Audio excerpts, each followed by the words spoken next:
सनातन धर्म की जय। जागृ जीव अवसर फिर न आएगा, ऐसा अनमोल समय फिर कभी न पाएगा। क्योंकि नर देह में नारायण न जय आते हैं, ऐसा ही सिद्ध मुनि संत जन बताते हैं। अब तक अवसर खोते रह गए, मोह की निंदिया सोते रह गए। क्या हो के रह गए, ऐसा क्यों ना दान करो। मैं का सच्चा मरम न जाना, काम किया पर करम न जाना। धिग धिगे अपना धर्म न जाना, फिर भी क्यों अभिमान करो। इसलिए सत्य श्रद्धायरु प्रेम मन में, सत्य श्रद्धायरु प्रेम जिमले मन में। आओ जी सतगुरु शरण में, नाथ निवारण करि हैं पल में। केसर निज कल्याण करो, केसर निज कल्याण करो। अखंड मंडलाकारं व्याप्तं येन चराचरं, तत्पदं दर्शितं येन तस्मै श्री गुरुवे नमः। परम मंगलमय विश्व परमात्मा स्वरूप सद्गुरुदेव के चरणों में प्रणाम करते हुए, नमन करते हुए, आज की जो पावन समय है, परम सम्मानीय परम आदरणीय डॉक्टर अनुज चंद साहू जी के पावन गृह घर में एक दो सुपुत्री कन्या के जन्म के उत्सव में एवं साथ ही साथ नए गृह प्रवेश के बेला में आज हमको सत्संग करने का अवसर मिला है। मैं उस माता जी को धन्यवाद देना चाहूँगा जो ऐसी पुत्री को जन्म दे करके उनके छठी के बेला में सत्संग का आयोजन करने का उनको प्रेरणा मिली है। और मैं उस पिता को धन्यवाद देना चाहूँगा जो इस प्रकार की सत्संग करने में अपना भरसक प्रयास किया है। इसलिए कहा गया है, कुलम पवित्री जननी कृतार्था, वसुंधरा पुण्यवती जतये। उस धरती को धन्य है, उस घर को धन्य है जो इस प्रकार का सत्संग का आयोजन उनके घर में होता है। किंतु आज तो देखा जाए छठी के कार्यक्रम के सबको वाकई भाई बात की नई बात नहीं है। छठी के कार्यक्रम में ऐसा दृश्य देखने को मिलता है जिसका आज शब्दों में कहा नहीं जा सकता। लेकिन इस सतयुगी कार्य है, जैसे कि कृतयुग सब जोगी विज्ञानी कर हरि ध्यान तरय भाव प्राणी। ये सतयुगी कार्य हमको महसूस होता है और दिख भी रहा है। बड़े से बड़े आज वक्ता हमारे बीच में कहते हैं यह कलयुग है, यह कलयुग है, कलयुग है। जब हम कलयुग की प्रचार नित्य प्रतिदिन करते रहेंगे तो हमारे आने वाली पीढ़ी को कहना पड़ेगा ये कलयुग है, आने वाले संतान को कहना पड़ेगा ये कलयुग है करके। और आज से हम उनको संस्कार डाल दें, बचपना से हम संस्कार डाल दें सतयुग है, सतयुग है, सतयुग है, तो कभी भी उनके मन में ऐसा कल्पना उठेगी नहीं कि कलयुग है ना। इसलिए बाल्यावस्था की यह शिक्षा, बाल्यावस्था की यह शिक्षा शास्त्रों की बड़ी कमाई है। इसीलिए रामचंद्र जी को वशिष्ठ जी ने गुरु गीता तुम्हें सुनाई है। हमको बाल्यावस्था का शिक्षा लेना चाहिए। बाल्यावस्था में जो हमारी बुद्धि शुद्ध रहेगी तो जीवन भर सुखमय जीवन रहेगा, सुखमय जीवन रहेगा। और बाल्यावस्था में अगर हमारी बेटा बच्ची पुत्री जो है नशेड़ी और धोखेबाजी और झूठ लबारी में जीवन वाले हो जाए तो फिर आगे चल करके उनका खैरियत नहीं, जिंदगी में सुख रहते रहेंगे। इसलिए हमको सावधानी पूर्वक हम वृक्ष लगाए हैं तो हमको ही संभालना पड़ता है, पानी देना पड़ता है, उनको संभालना पड़ता है, छीनना पड़ता है उनकी अगाड़ नगाल को। और कोई जानवर काट न ले, खा न ले कर उनकी रखवाली के लिए हमें क्यारी बनाते हैं, बाउंड्री करते हैं। तो एक पौधा को लगाने में हम कितना देखभाल करते हैं, तो एक नन्हा वाला बच्चा हमारे घर में आए हैं, उनकी रखवाली तो हमारी जिम्मेदारी है ना, हमको किस प्रकार संस्कार डालना है। मैं थोड़ा सा बताना चाहूंगा। आज की किसी माँ बाप ने अपने पुत्रों को पुत्री को झूठ बोलना नहीं सिखाते हैं, है ना, सिखाते किसी ने नहीं, गाली देना नहीं सिखाते हैं, लेकिन कहां से सीख जाते हैं। हमको होश नहीं है हम कब कैसे कर रहे हैं। जैसे हमारे बच्चा स्कूल में प्रवेश किया है, उधर से आते आते किसी का जेब से निकाल दिया पेन को चुरा लेके ले आया है, और बच्चे कह रहे हैं पापा हमने इस पेन को पाया है। तो हमने कह रहे हैं उसको बेटा देना मत किसी को, जब पाए हो तो देना मत। हो सकता है वो चोरी करके लाया तो कैसे करोगे फिर, है ना, देना मत किसी को। बच्चा सीख रहा है, मेरा पिताजी तो कहा है देना मत करके, चोरी करके लाया हूं फिर भी से पाया हूं तो भी से मैं उसको दूंगा नहीं, कहे कि नहीं। हमने सिखा रहे उनको। हमको ये कहना चाहिए बेटा 5 रुपये 10 रुपये का पेन है, वो जिसका पेन है उसको जो मांगेगा दे देने बेटा। कहीं पर आज नहीं मांगे कल ना मांगे, किसी दिन हफ्ते 15 दिन के अंदर में अगर बोलेगा वो तो दे देना तुरंत उसको। ये नहीं कह सकते हम माता, हम झूठ बोलना सिखा देना। हालांकि उनको नहीं कह रहे झूठ बोलना बेटा करके, लेकिन हमने स्टाइल से सिखा दिया। स्टाइल से गाली देना हम अपने बेटा को नहीं सिखाते हैं, ऐसे बकना बेटा करके, है। लेकिन हमने अपने पड़ोसी के साथ चर्चा करते हैं रुधान बाड़ी के लिए, खेत खलिहान के लिए, गाली गलौज हमने देना है, लेकिन हमारे बेटा तो सुन रहे हैं ना, हमारे से संस्कार ले रहे हैं, हमसे संस्कार पा रहे हैं। अब कह रहे हैं मेरा बेटा बिगड़ गए, मेरे फिर बच्चा बिगड़ गए। बिगाड़ा किसने है? इसलिए अपने जीवन में संयमी रहना जरूरी है। संयम से बर्ताव करो, संयम से वाणी संभालो, अपने घर में गृहस्थी को कैसे बोलना संस्कार बनाओ। तो अब हम जब संस्कारवान रहेंगे, संस्कारित रहेंगे, तो हम अपने बच्चे को भी संस्कारवान बनाएंगे। नहीं तो ढकेल लेंगे फिर सीधा, मछली पोतली लाने के लिए जा बेटा आज एक साल के लिए हो जाए। तो इसलिए हमको बहुत सावधानी पूर्वक रहना पड़ेगा। कोई ज्ञानवान की ऐसी बात नहीं है बहुत बड़ी बात, जैसे आदरणीय गुरु जी ने बताया ना, बहुत बड़ी बात नहीं है बहुत, लेकिन बहुत बड़ी बात एक भी है। कहत कठिन समुझत कठिन, कहत कठिन समुझत कठिन, साधन कठिन विवेक, होवि गुणाक्षर न्याय जो अपुनि प्रत्यहु अनेक। कहने में भी कठिन है, ये दिख तो रहा है, लेकिन पहले बार जो देख रहा होगा उनको लगेगा ये क्या दिखाता है, बतासा तो रख लेता है उन लोग आध्यात्मिक वाले लोग, हमको क्या दिखाता है। पर इसको बताने का जो भाव है वो कठिन है समझने के लिए। उनको बार बार बहुत काल जब करिए सत्संगा, जब जीव के हो संशय भंगा, जब बहुत काल समझ में आएगा, काल सत्संग करेंगे, तब इसमें का जो रहस्य बात है वो समझ में आ सकता है। नहीं तो फिर इसके लिए भी पुण्य की इकट्ठा करनी पड़ती है। पुण्य पुंज बिन मिले ही न संता, और सत्संगति संस्कृति करयंता। जब हमारी पुण्याई अनंत जन्म की पुण्याई हमारा इकट्ठा होगी, तब जाकर के एक शब्दों में भी हमको बोध हो सकता है। लिखा है ना, गुरु गृह गए पढ़े न रघुराई, अल्पकाल विद्या सब आई। कौन सी उनको कब की पूंजी रही होगी भगवान रामचंद्र जी को, भगवान कृष्णचंद्र जी को।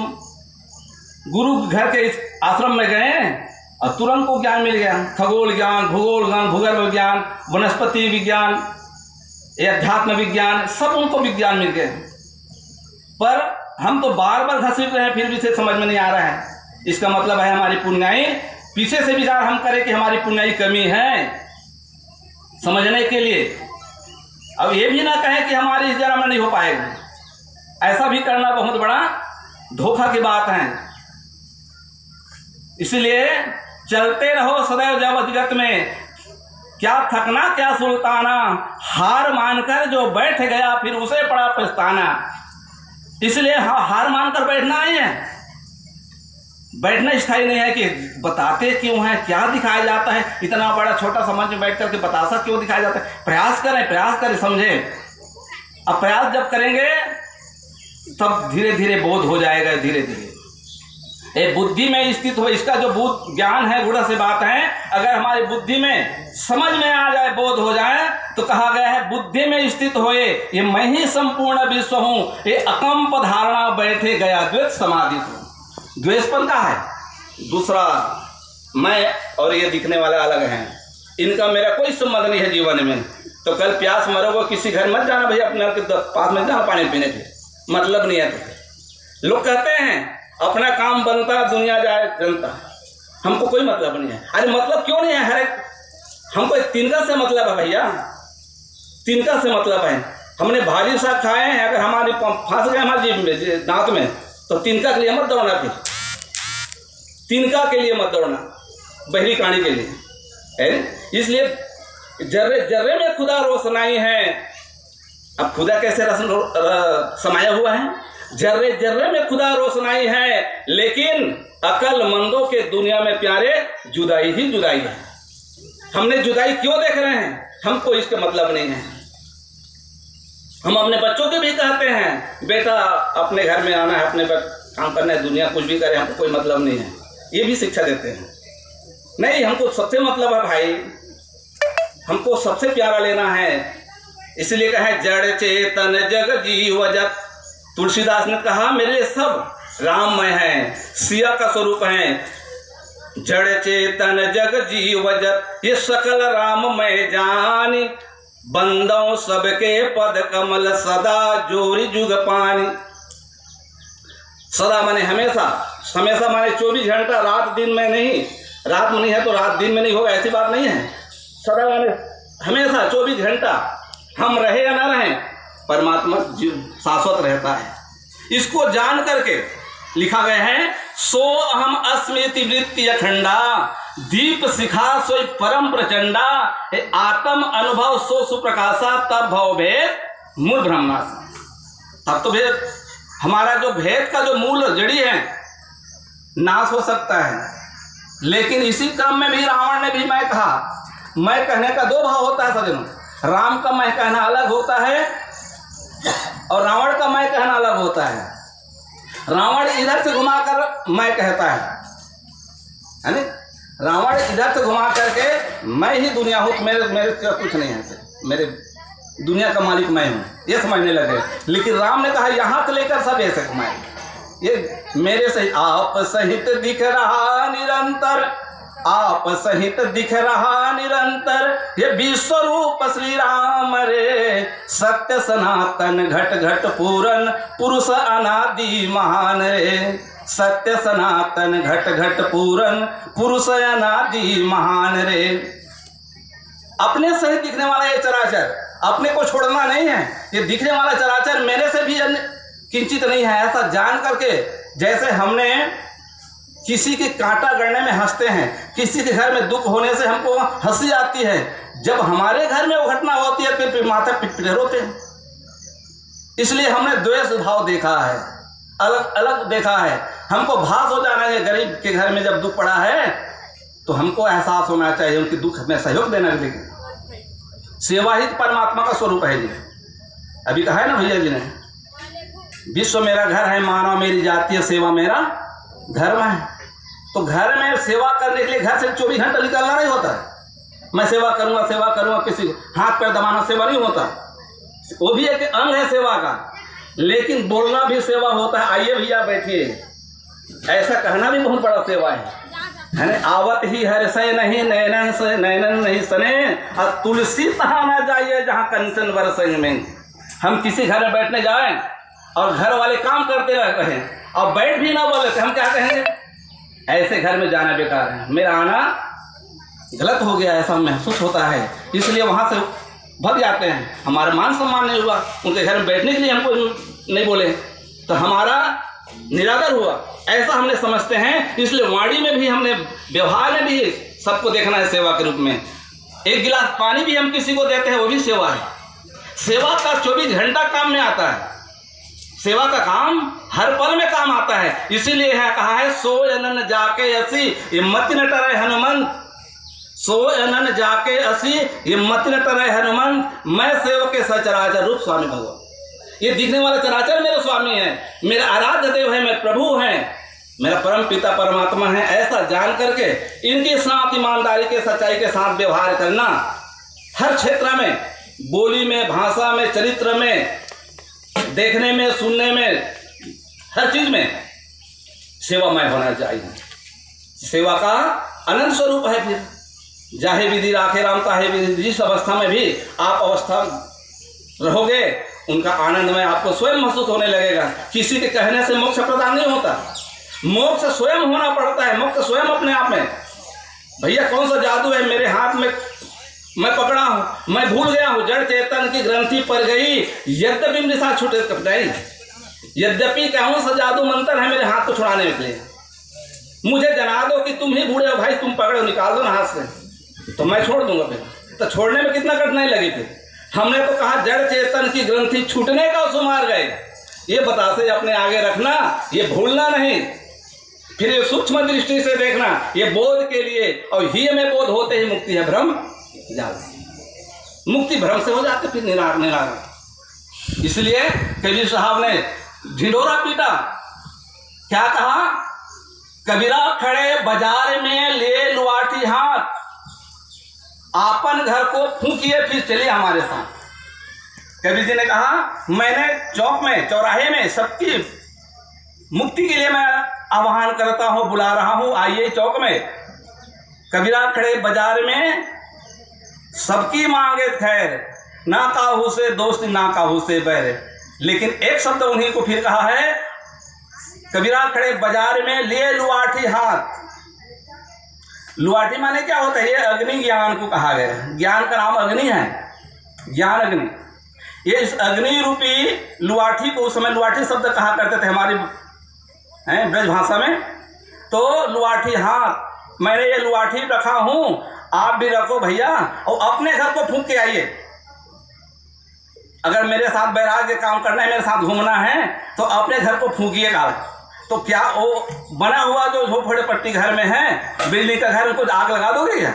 वो उस प्रकार से नहीं कहा कबीर जी ने। अपने जो अहंकार का भाव है, ये अहंकार का जो भाव मैं अपना बना के रखा हूं, रावण जैसे, दुनिया का मालिक मैं हूं, दुनिया की मैं दौलतमंद मैं हो जाऊं, मेरे सिवाय कोई दूसरा कुछ ना रहे, ऐसा जो कल्पना आपके अंदर में है, ये निकल जाना ही क्या है, मेरा साथी है, मेरा जोड़ीदार है, उनका प्रेमी बन गए फिर हम कबीरपंथी लोग, बहुत लोग है ना।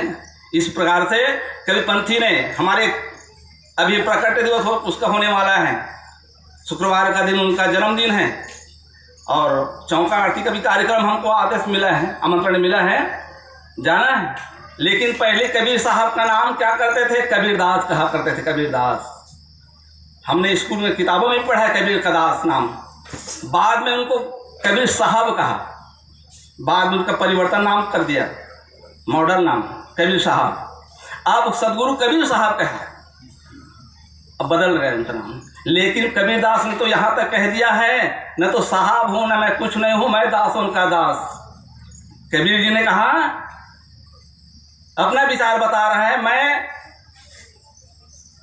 कबीर अपना विचार बताते, मैं दास उनका दास, ऐसा मैं होए रहूं पांव तले की घास। जिस प्रकार पांव के अंदर में पैर तले घास जो दब जाता है और सुखमय देता है लोगों को, उसी प्रकार मैं बना रहा हूं, हे प्रभु मैं दासों का दास बना रहा हूं। तो जितने भी अवतारी होते हैं, संत लोग होते हैं, उनको कुछ भी नाम से उनको संबोधित कर दो, कमी है, लेकिन अपने विचार में लोग दास बन करके, सेवक बन करके जीवन गुजारते हैं, इसीलिए उनका महत्ता होता है, उनका महत्व बढ़ता है, महिमा उनकी उगाई जाती है। आज इसी कड़ी पर हम परम आदरणीय डॉक्टर अनुज चंद साहू जी के गृह प्रवेश में यह हम संस्कार हमको मिला है, सत्संग करने का सुअवसर मिला है। मैं ईश्वर से कामना करूंगा आपके घर सुख शांति से रहे, जीवन हमारे जो शिशु जो जन्म लेकर के आई है, बच्ची जो आई है, वो दीर्घायु हो। और एक शब्दों के साथ कहा है, मधुर है मुस्कान तेरी, मधुर है मुस्कान तेरी, नटखट निराली चाल, सबकी प्यारी लाडली बेटी, तुम जियो हजारों साल, तुम जियो हजारों साल। बस इतना ही कहकर मैं अपनी वाणी को विराम देना चाहूँगा। प्रेम से बोलो सद्गुरु भगवान की जय।